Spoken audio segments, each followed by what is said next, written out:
I want to begin by sharing with you a true story about a couple that I work with. I've changed their names and some of the details to protect the innocent. It may be you. But they're a couple that their situation is so representative of so many couples that I see. They could be anybody. And their names, just for sake of this example, are Dan and Marcie. Marcie came to see me without Dan. She couldn't get Dan to the first one. And this is what she told me as we began to counsel together that first time. I love him, but I'm not in love with him anymore. Marcie insisted as she described her marital problems in our first counseling session. It's not like I hate him, she continued. I just don't feel anything for him anymore. He doesn't seem to want to be with me anymore. He's always busy with work, and I usually just stay busy with the kids and other things. We never go out on dates alone anymore, and we're hardly ever intimate. I've even found myself thinking lately of some really terrible things, some negative thoughts that I don't even want to tell you about.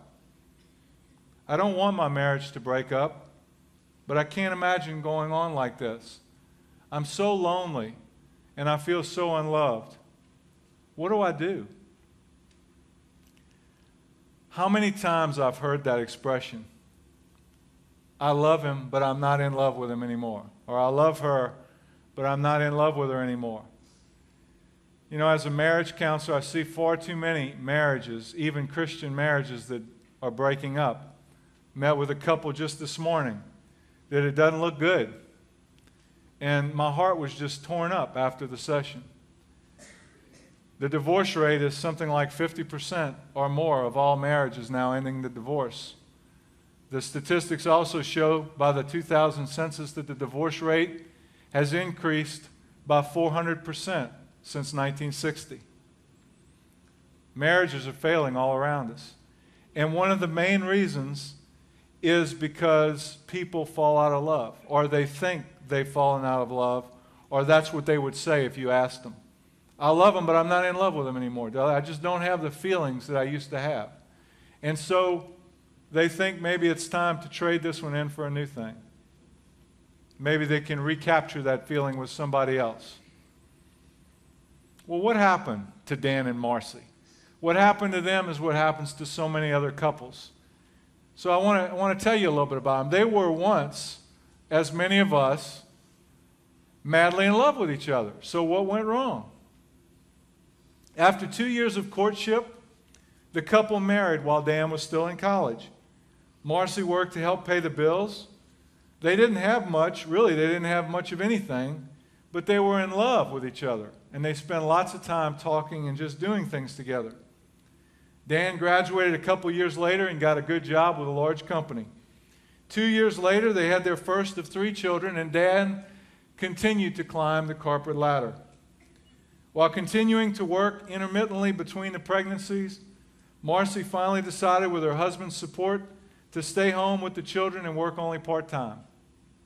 As the children grew older and with Dan so involved in his work, Marcie looked more to her children's school and several civic organizations to fill her need for intimacy and adult companionship. After the second child was born, Dan really started golfing, hunting, and fishing more frequently. He justified it by saying it was his only stress relief, that if he didn't get time for himself once in a while away from work and the kids, that he'd go nuts.